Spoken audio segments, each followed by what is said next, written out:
Welcome to Judaism Demystified, a podcast for the perplexed. Join us as we explore some of the most fascinating Jewish and Torah-related topics with our esteemed guests. By tackling some of the biggest questions you likely won't find addressed elsewhere, we aim to shed light on important issues and inspire a return to the fundamentals. Enjoy the show.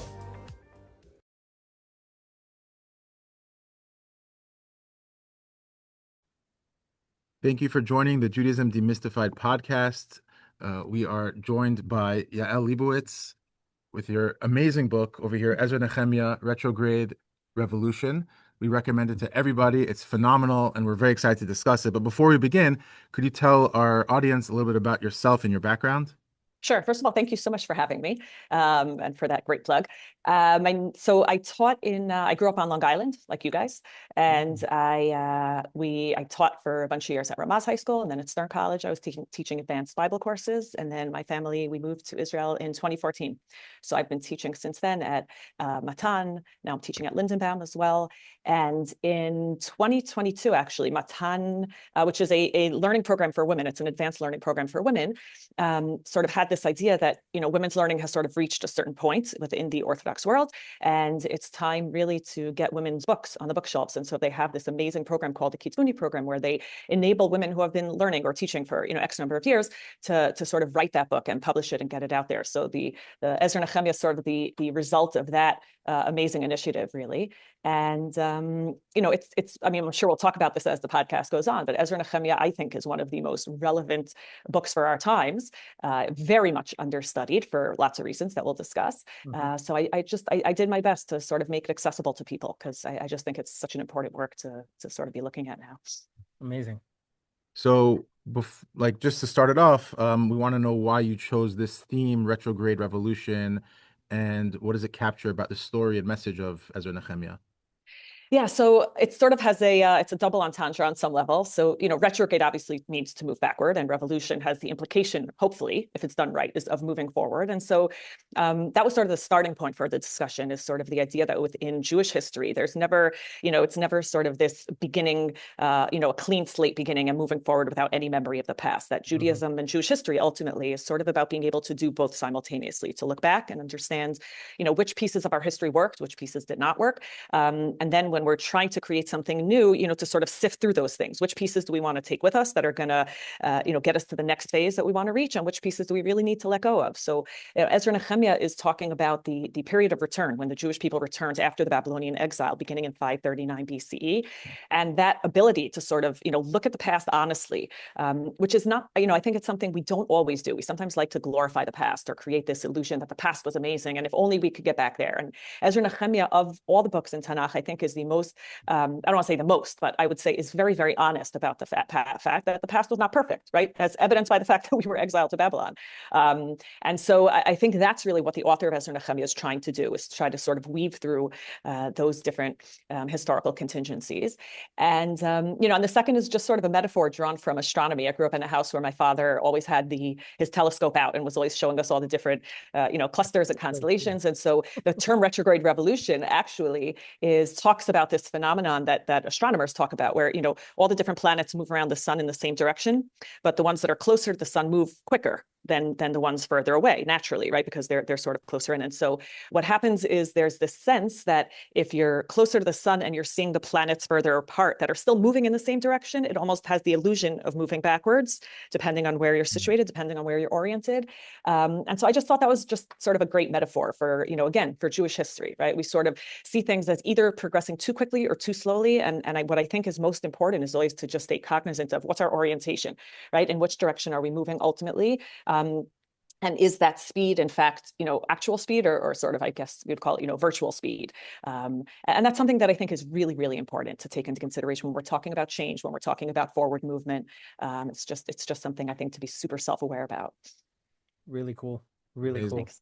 Okay, so in your introduction, you discuss your unique approach to studying Ezra-Nehemiah, which differs from the more common historical or political approaches. Can you explain your method to our audience?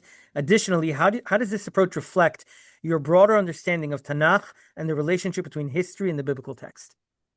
Yeah, so I would say I'll even sort of start backwards, if that's okay, because I think my study of Ezra-Nehemiah is really formed or was shaped by my approach to Tanakh wholesale. I think Tanakh, one of the things that happens because we are traditional, we sort of, understand that there's a long history of tradition and interpretation of Tanakh, is that we sometimes forget that when Tanakh itself was actually written, first of all, those interpretations did not yet exist. But even the corpus of Tanakh did not exist, right? I think we sometimes have this illusion, that there was this thing called Tanakh and everyone was sort of hoping to get their book in there, right? But when the authors of the various works of Tanakh were writing their works, they weren't writing for some, corpus that was going to be maintained for posterity, for Jews for all eternity. They were writing for a very, very specific audience. And the question that I always like to ask or sort of pose to my students when we're studying is, okay, here's the historical context. Here are the geopolitical factors. Here are the cultural realities that serve as the backdrop for this sefer. And now the question is, the author, and I'm going to talk, for example, about historical works, right? Obviously, this is, the same and yet different for poetic works or books of wisdom, things like that. But taking Ezra-Nehemiah or any of the historiographical works of Tanakh.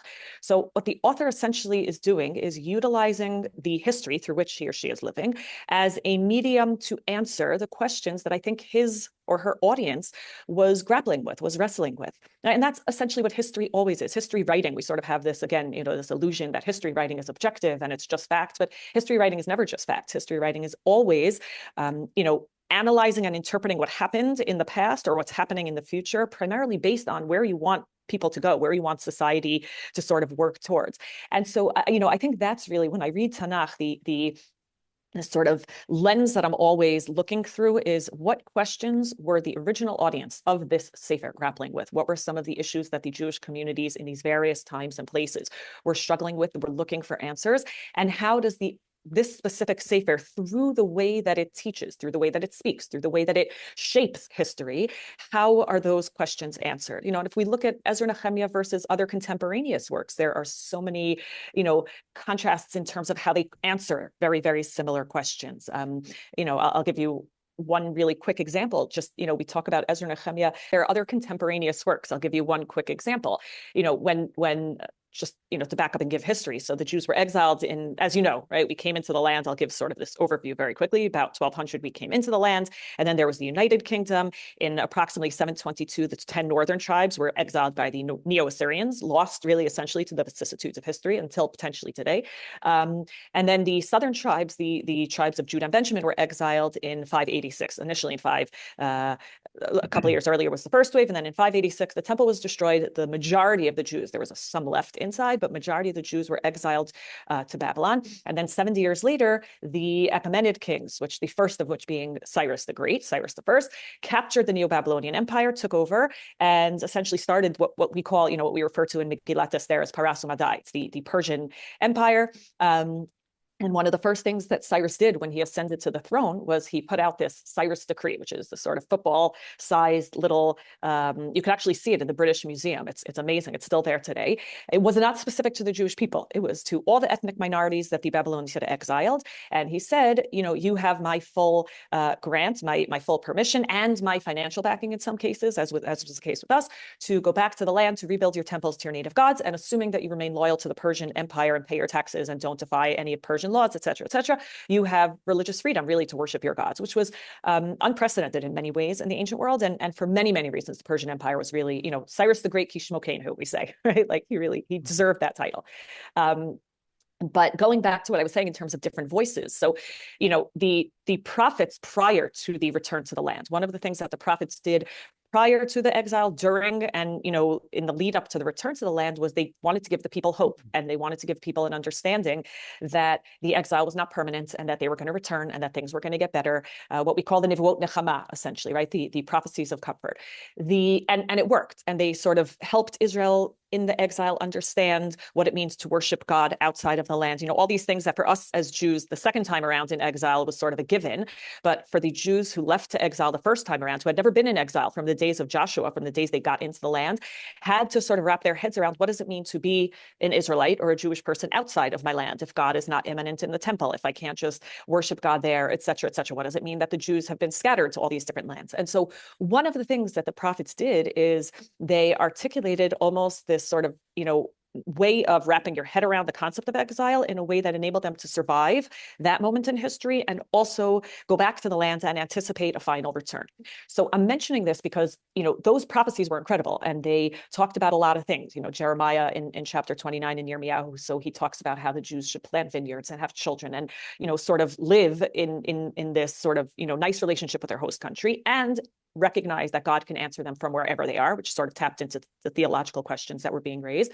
But most importantly, he said, and don't worry, because after 70 years, God is going to bring you back to the land, right? And if we look, for example, at Ezekiel, Yechezkel has these unbelievable visions of what the return is going to be when they go back to the land. The Beit HaMikdash is going to be more exquisite than anything they ever anticipated. And the 12 tribes are all going to be reunited and a Davidic king is going to be on the throne.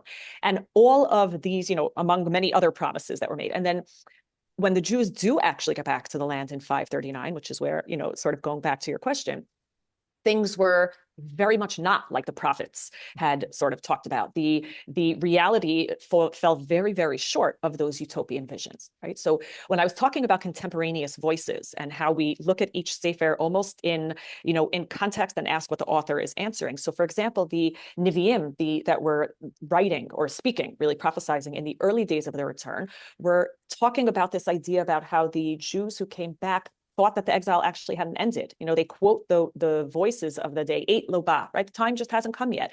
And they talk about that struggle. Ezra-Nehemiah is very, very clear, referring to that sort of question, so is it really over? Is this actually the time to go back if things are not the way Yechezkel imagined? And Daniel, I'll just give you, another example. He's not a contemporaneous voice. He actually writes during the period of the Hasmonean revolt. So you're fast forwarding like almost 400 years, has a scene where he opens up Sefer Yirmiyahu. He opens up the scroll of Yirmiyahu and he looks at it and he says, I don't understand. Yirmiyahu, you said 70 years. And here we are again, during the Hasmonean Greek period. Here we are still suffering. How is it possible that the exile, is still going on? And the Malach Gabriel comes and explains it's not 70, it's 770s. It's really 490 years. So I'm giving you all those examples because what I think is really important is that there was really a sense among many Jews that if things were not yet perfect, the exile just didn't end, right? And we just have to wait for it to sort of fall down from the sky and then we can call it redemption. It's almost like deja vu today. That's well, yeah, I didn't want to go there. Correct. No, yeah, but that's really important. We're kind of falling into that trap today. Like 100%, this sort of sense that Jewish history has to happen for us. And I think going back to, what I said about the unique voice of Ezra-Nehemiah is very clear. The very first pasuk, He'ir Hashem et Ruach Koresh, that Koresh wasn't an accident of history that this, powerful king ascended to the throne and suddenly lets the Jews go back. Koresh was a marionette of God, which is the overall perspective of Tanakh wholesale, right? Foreign actors are really just acting on behalf of God's broader vision for the Jewish people and the trajectory of Jewish history. But they make it very clear, that this is after the 70 years of Yirmiyahu are over, and it's the beginning of the return. And not only do they not even consider that this isn't the end, but they look at the imperfections of their day. They acknowledge the imperfections, they acknowledge the hardships, but never once does that force them to call into question whether this is real. Quite the opposite, right? What they make clear is we got back, and now it is on us. The responsibility, the onus is on us to bring about that ideal, right? To sort of make that ideal happen. And so again, it's not a question of which is right and which is wrong, right? This is not at all, God forbid, to say, Chagai Zechariah, they were prophets. And so they had a very, very different role than the historiographer that was writing Ezra-Nehemiah. But I think it's so important when we study Tanakh to sort of listen to all of those different voices. I think we have this inclination, and I think it comes on some level from, Parshanut, to sort of we like to synthesize all the different voices. Like, oh, no, they all agree. It's just that he meant this and he actually meant this, but actually they're all in agreement. And I actually think one of the most important aspects of studying Tanakh is saying, no, hold on a second. Jews don't always agree. They never always agreed, right? Just because they're representing a divine word still doesn't mean they have to agree, because the holistic truth is always composed of different aspects of the truth. And so I think that's something that's really, really important to sort of pay attention to. And it really comes to the surface in Ezra-Nehemiah, where there were so many different opposing voices speaking at the same time. Very well said. You articulated that so well. And I have to say that, I always kind of, from my own perspective, when I read the prophecies, I always see it as a call to action versus something passive that you're waiting for it to actually, like you said, fall from the sky and so on. Like it seems like it's telling us to do something about it. Don't just wait. So that's my intuitive reading of it. But yeah. I think it's so important, though, that you say that, because I think that, again, I don't know how to chalk it up. know if it's because for so long in exile, Jews felt powerless. And so there was a sense that the only way things can happen is if it falls from the sky. But I think what you're saying is really, really important, right? It's almost descriptive of, or prescriptive of how we should behave in order to bring those realities into the world, as opposed to just descriptive of what's going to one day happen when we wake up, in the morning, and it's just going to all be there for us. Well Amazing. said. Well said. So Ezra and Nehemiah are unfortunately not among the most widely studied books in Tanakh. Many Jews who learn Torah regularly may never study them even once in their lifetime. Why do you believe Ezra and Nehemiah are essential for Jewish learning? I'll say, I think, it's interesting. I think it wasn't popular. If you think about other books in Tanakh, you walk into any Jewish institution, any shul, anywhere, and you say, tell me about Megillat Esther, right? And again, of course, Megillat Esther is a different example because it's read ritually once a year. But, there's not a Jew in the world that won't be, or not, I would say an educated, right, fairly educated Jew in the world that won't be able to say, well, the Jews, they lived comfortably in this foreign empire. And then one morning, a bad guy woke up and decided he wanted to kill all the Jews. And the leaders went along with it because they were apathetic, and Hannah Arendt style, they just, they didn't stand up to the bad guys. And so that's a story that everyone knows. And I think partially they know it because it resonated so deeply. We end up being drawn to the Svarim in Tanakh that speak to our current situation. For 2,000 years, that story, based, the story that the history you guys were just telling me a couple of minutes ago before the podcast started about your families in Iran. So that story is almost the story that Jews in exile experienced for so long. But it's not just Megillat Esther. If you look at Sefer Shoftim, so it's asking about moral relativism and what happens when there's no objective truth, and what happens when we all sort of believe that we have our own versions of what is right and what is wrong, and how does that lead to this sort of crumbling or disintegration of society and of ethics and of morality wholesale. And so all these different books, Sefer Shmuel, how do what happens with power and how does power corrupt? All of those resonated. I think Ezra-Nehemiah is asking the question, like we just mentioned a couple of minutes ago, okay, now what happens when Jews are allowed to go back to the land? How do you rebuild? How do you reconstitute what was lost? What does Jewish identity look like? How do I thread the needle between recognizing that the centrality of Israel is really sort of should be first and foremost in our consciousness, and at the same time not wanting to peripheralize the diaspora and making sure that peoplehood is on par with, the centrality of a promised land? How do I maintain both of those truths simultaneously? And so, those are all really, really important questions. I mentioned a couple of minutes ago that, the prophets, fantasized about a Davidic king returning to the throne, but a Davidic king didn't return to the throne. And one of the things the Jews had to learn was, how do you navigate this new geopolitical reality? How do we interact with foreign actors? Is it possible that foreign actors are not always antagonistic the way, Nebuchadnezzar and Sancherib of the Assyrians was, or Paro, or all the other, enemies in our history? And is it possible that maybe there's a new model with Koresh here, where God is saying that, Jewish history can unfold in tandem with what the foreign actors are doing? Is there a way to create a relationship there that's almost symbiotic in a way, right? Or certainly not antagonistic? And so all of those questions are questions that were being asked. Jewish literacy, when we came back to the land, most people did not even know what the Torah was. They were not familiar. There's one scene where I'd say it's one of the most important scenes really in Ezra-Nehemiah, where Ezra and Nehemiah, the twin leaders, are standing there and they present the Torah to the people for the first time. And Ezra empowers the people to go back to the text and to learn the text and familiarize themselves with it. And there's this unbelievably beautiful scene where, the people start crying. And it's almost like you think to yourself, like, why are they crying? This is a great day. And they start crying because they realized how far they had sort of, grown from the text and from what God wants of them and from what they should be doing as, this sort of, as a people living in the land. And the scene is beautiful because the leaders then turn to them and they say, no, don't cry. Right? And if you think, again, if you rewind in your minds to the sort of, authoritarian, to the sort of harsh critiques of the prophets in the past, like you're doing wrong and you must repent.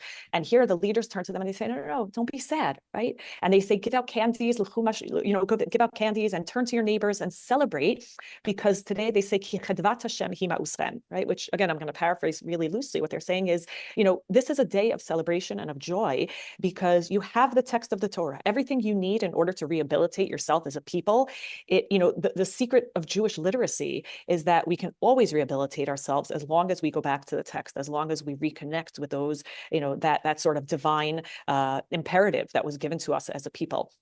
And so Jewish literacy is something that's really important. By the way, just as as a side note, it's what's beautiful is that they see in the Psukim, it says that they learn. Well, first of all, it says that the next day they come back to learn more, right? Which is the sign of any good teacher who is trying to bring people back to the text is if he presents this reality that is, again, it's not harsh and it's not critique and it's not yelling at them for the places where they failed. He could have easily done that, right? They were crying and he could have said, yeah, you should be crying. You're terrible people. He doesn't do that. He turns to them and he says, no, it's okay because you have at your fingertips everything you need and you just have to do the work it takes.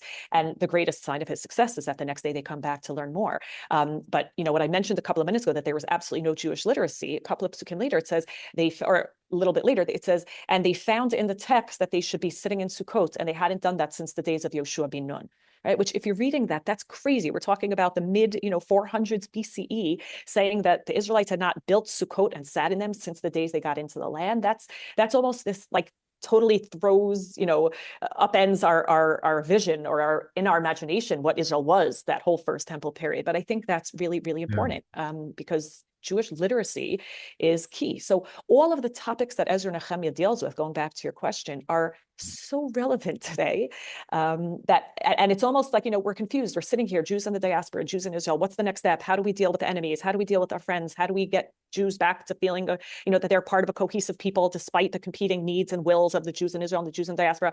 It's all there for us, right? We just have to read the book. It's like a guidebook that's sitting there waiting for us to just peruse it and find the answers we're looking for. Amazing. We're in that we're not exact, but we're in like this situation where from 1948 we've had the land again, yet we're also in the diaspora. It's like the Correct. same dynamic is playing over the Totally. dynamic that was going on with Ezra, and it's sort of it's a shame that the book of Ezra is not being used as a catalyst to enlighten our present day situations, because like you're saying, it's the same dynamic. We're in that same dynamic, and it's just there's so much there. And in the spirit of that, we wanted to ask you if you could discuss your chapter. There's a lot of amazing chapters, so I was only able to choose one for time constraints, but can you discuss your chapter on what is a Jew, specifically the question of Jewish identity and how it is addressed in the book of Ezra? Yeah, sure. Thanks for picking the thorniest chapter to cover in 5 minutes or less. So take your time on it. Take your time on it. No, I'm saying I don't want anything here to be misconstrued. It is not a simple chapter. It's not. I would say it's not a simple topic to tackle. It's, for lots of reasons. But I would say, in short, what happens in the days of Ezra-Nehemiah, and this is something that, again, we don't think about because we kind of imagine that there was this, monolithic approach from Sinai or from, the days of Abraham until now, what is a Jew, and that it's always been what it is. But the parameters for how we define who is a Jew is something that's actually always been evolving in Jewish history. And the first time that question is really asked is in the days of Ezra-Nehemiah. There's a scene when the Jews come back and they're starting to rebuild and lay the foundation. Group of Jews come and they ask, could we want to be involved? And they explain that their history is that they were people who were moved into Israel, just like the Assyrians moved the 10 tribes out. So they didn't leave the land empty. They moved other ethnic minorities from other areas in the Near East into that area of northern Israel. And these people come and they claim and they say, we've been worshiping God, Yud Kei Vav Kei, since we were moved in the 8th century BCE, and we live in the land, and we want to help you build the temple. Right? Now, the people who were building Zerubbabel and Sheshbatzar, they turn to them and they say, ki yachad nivneh bayit LaHashem Elokeinu, right? No. And yachad sounds nice and sweet, in the very beginning, until we remember that yachad in the second temple was a sectarian term, right? It's not saying yachad, all of us together. It's saying, no, yachad, us, because we're in the club and you're out, which is a really, really hard scene to read. And the question there obviously is, why are they not being allowed? So, and the question really, the reason the question is relevant is because if you go back to the earlier phase in Jewish history, really from the days we became a people until the destruction, to be considered a Jew, you had to, or I would say not a Jew, a ger, meaning a stranger who is considered a part of the community, not ger in the modern. You're talking about ger Toshav? Right, correct, right? So even that's sort of a rabbinic distinction, because later on in Jewish history, conversion is introduced into the mix. But in the early phases of biblical history, we didn't distinguish between those types. We said, if you are not genealogically Jewish, but you live in our community, then ultimately down the line, again, there was no separation of church and state. So if you live in our community, it means in theory you're following not necessarily all Taryag mitzvot, but you are certainly respecting and following following the rules that would in any way infringe on the integrity of the community, religiously speaking. You can't worship idols, you can't, break Shabbat, you can't, you don't, the best example to sort of clarify what the obligations were and were not is it says if a ger wants to bring a korban pesach, meaning they're not obligated to bring a korban pesach, but if a ger wants to, then he has to first circumcise himself, right? So it's sort of, what it really speaks about is you are living in our midst. You have to maintain, like I mentioned, the sort of religious, spiritual integrity of this community. You're not necessarily obligated in all 613 mitzvot, but you're considered a part of the community for all intents and purposes. And Tanakh goes out of its way to make clear lo tonet hager, right? We can't treat them like second-class citizens. We have to make sure that, they're necessarily vulnerable because they may not have the genealogical connection. And so we have to make sure that they are treated fairly and treated benevolently, et cetera, et cetera. And so when these people come and they say, we want to build with you, according to first temple or early biblical phase qualifications, they should have been allowed to build.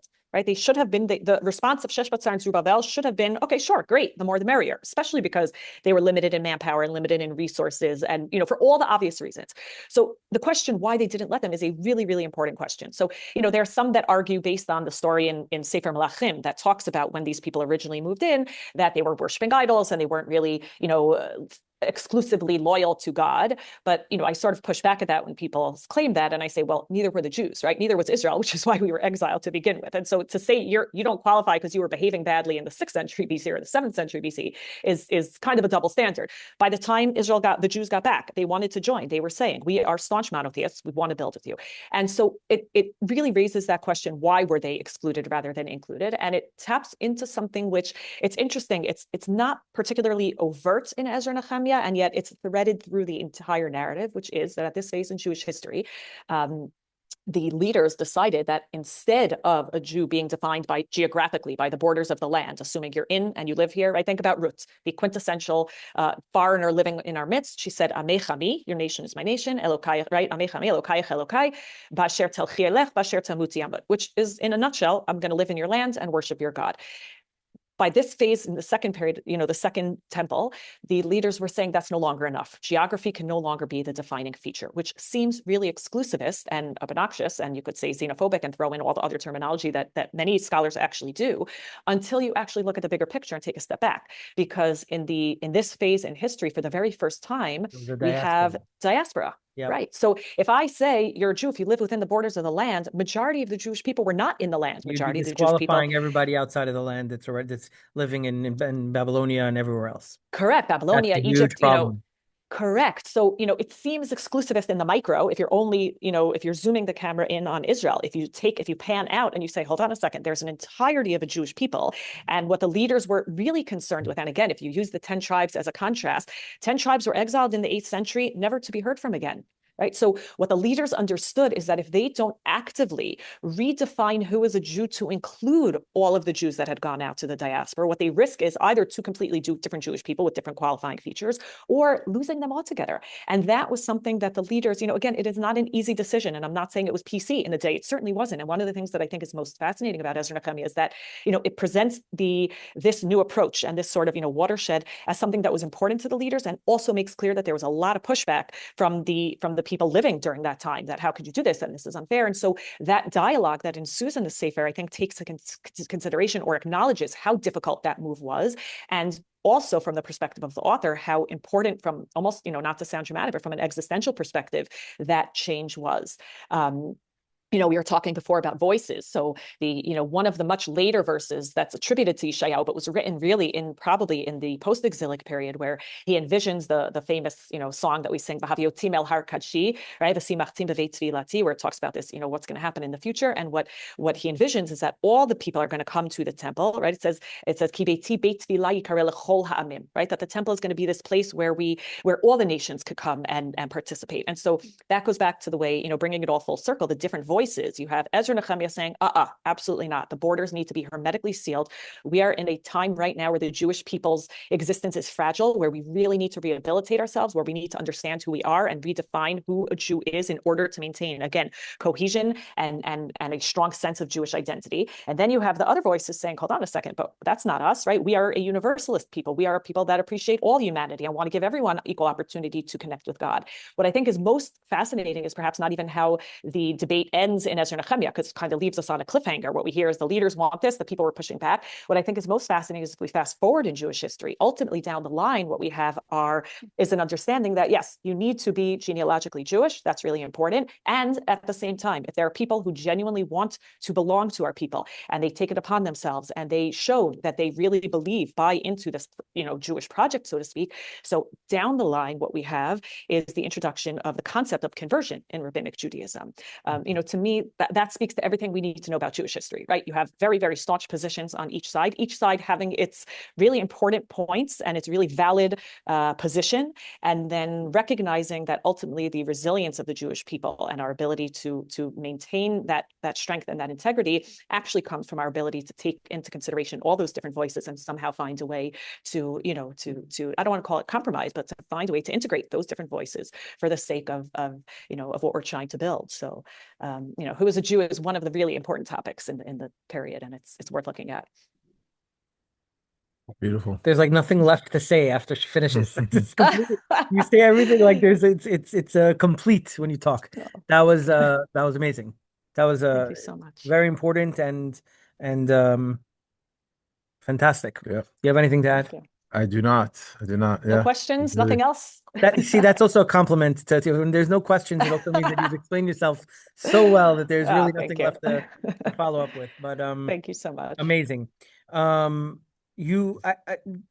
you did a podcast regarding Jewish identity in the world of anti-Semitism, and we haven't listened to it yet, but the topic is so important, and I was wondering if you can give a little bit of insight into that, your thoughts on this idea of today's issues of Jewish identity in an anti-Semitic world, if there's something that you can say about that.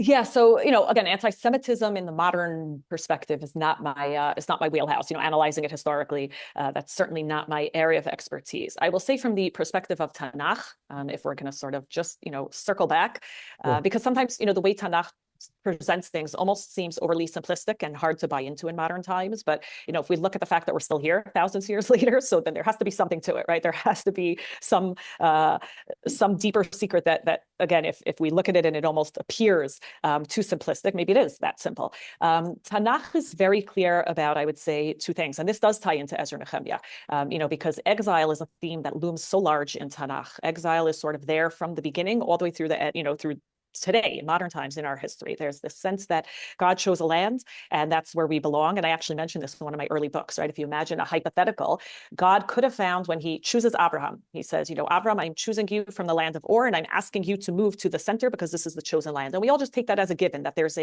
this sort of move from the periphery into the center where God chooses. But, we can ask the question, God could have easily found Abraham. Let's say he was the greatest guy of his generation and said, okay, Abraham, you're the best. Stay where you are in Ur, and I'm going to build a great nation from you. Right? Or in the reverse hypothetical, God could have found a really great guy in Canaan and said, you're awesome, and this is the land I chose, and so I want you to stay here and build a great nation. But Hashem doesn't. Hashem says, I want you to move to the land and build a great nation there. And so from the beginning, there's this sense of movement from the outside in. It's almost like there's this centripetal pull from the outside moving in. But what I think is really, really important for us to remember in modern times in particular, and I think this applies equally to the diaspora and specifically to the Jews in Israel, is that the promise of the Jewish people and the land are two promises that are inextricably linked, right? That's always been the case, which is why for thousands of years, even though we were outside the land, there was this desire, and it was articulated in our liturgy and on our chagim to constantly return to the land.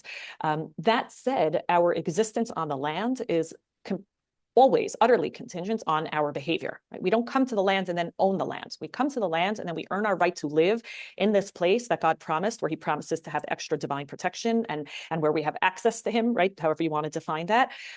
If we behave according to the rules outlined in ethical monotheism. Monotheism is not just about whittling God down to one. Monotheism is about saying that this one God who is supreme and omnipotent and omniscient is choosing you as a people, not because you're the best, but because he's choosing you to take upon yourselves this added responsibility of following the precepts of this Torah, to build a society not just about worshiping God and bringing sacrifices or whatever the case may be, but to build a society that is fair and ethical and just, and in that way worship God, right? The sort of misnomer that there's bein adam lachaveron, bein adam lamakom. They're not separate categories. We worship God through creating a fair and just and ethical society.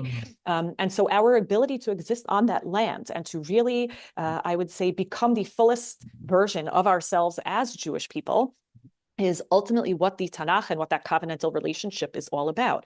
And so, again, I'm not addressing specifically anti-Semitism, although I think anti-Semitism, or, in the language of Vayikra and Devarim, it's about the enemies attacking us and the enemies.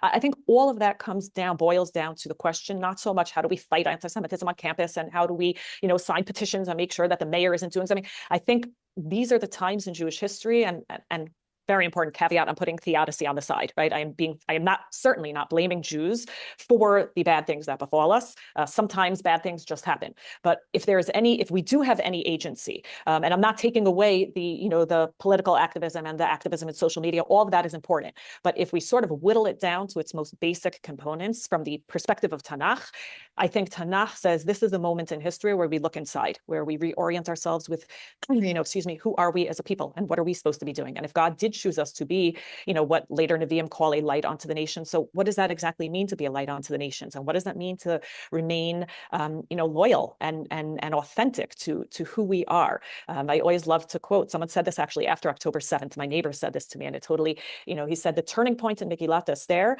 the enemy said, Am echad mifuzar muforad bein ha'amim, and let's kill them because they're different and they're other and they don't behave according to the rules and they think and the turning point is when Esther says, Lech knos et kol hayudim, right? Gather them together and fast for me, and let's reorient ourselves. What does it mean? What is our goal really, in this world at this point in history? And I think that on some level, if we can do that, and this goes back to everything Ezra-Nehemiah talks about, they get back to the land. The question is not just how do we build and what type of infrastructure do we need and what type of political, leadership do we need? I think the question really underpinning the entire Sefer is how do we make sure that this time around we get to stay?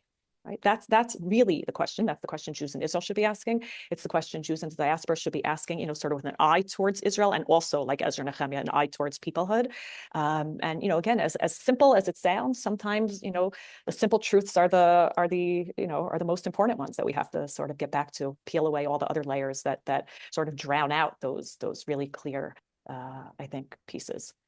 Yeah, I think one of the most important points you made is about, I see this about the saddest day of the year in Jewish history is Tisha B'Av, and it's not a day that you'd imagine that we would blame, the Romans or whatever enemy attacks us, but it's almost never mentioned. It's almost always about what did we do wrong and how can we fix it? Right? What would we do today if we talked about we don't want to have baseless hatred and all that. That's always the message that we're teaching. And I think that it really says a lot about, what we are and who we are. I think it's an amazing thing because there's no blaming involved. It's always about, it's not blaming others, but it's always looking at ourselves and say, what can we do to make things better? So to me, I think that just adds to what you're saying. So important. Yeah. So this is amazing. Yeah. This is beautiful. It's such an important thing that you just said. Sorry to build on it, but it's just so critical, right? There's sort of, I think, especially now in the West, there's a competition for who's the biggest victim. And this happens on the minor scales, on TikTok and Judaism we were never about taking pride in being victims, like you're saying, right? We're not looking at who did this to us. We're looking at how do we empower ourselves to create a different future for ourselves. And that's like one of the most important, I think, takeaways. So thank you so much for saying that. That's really... Before we let you go, are you working on any other projects? Oh, thank you. Yeah, I actually am. I'm working now on a project. I am taking, I'm really excited about it, actually. I would say it's a little more, Ezra-Nehemiah sort of leans a little scholarly, leans, in the more academic realm, definitely accessible, but, I don't want to, everyone should read it. But this other book is really, I want to try to draw in people who are perhaps less versed in Tanakh or less steeped in it. And what I do is I actually made a long list. This is my Corona project, a long list of different ideas in Jewish biblical thought, some of which, for example, we talked about today. And my other love is talking about women in Tanakh and how Tanakh is actually gender neutral and actually not even the least bit misogynistic the way that many would like to interpret it. And I try to weave and what I do is I have the different women in Tanakh speaking about they're sort of the mouthpiece to discuss these different ideas in Jewish biblical thought. It's really meant for lay people. My dream is that it'll get people back to learning the text. After each chapter, I hope to have sort of a series of questions where it can lead into a discussion group and really just engender learning in a sort of sophisticated and thoughtful manner. Like a lot like what we spoke about today. What were the questions that these Sfarim are wrestling with? And I think it's so important to get people, it goes back to what we were saying a minute ago about Jewish literacy, right? That's, in my mind, hopefully a gateway back into who we are as a people. What are we trying to accomplish? Instead of living in fear, living from a place of, we are this people that have a lot to offer the world, and how do we reorient ourselves with those missions and with those ideals? That sounds amazing. Yeah, we'd love to have you on to discuss that Fantastic. whenever. Oh, thank you. Find me a whenever you're ready. publisher and I'm back. All right, we'll I work don't on think you'll have so much of a problem. Thank you No, so we much. had actually Gila Fine on. Oh, yeah. editor-in-chief She's amazing.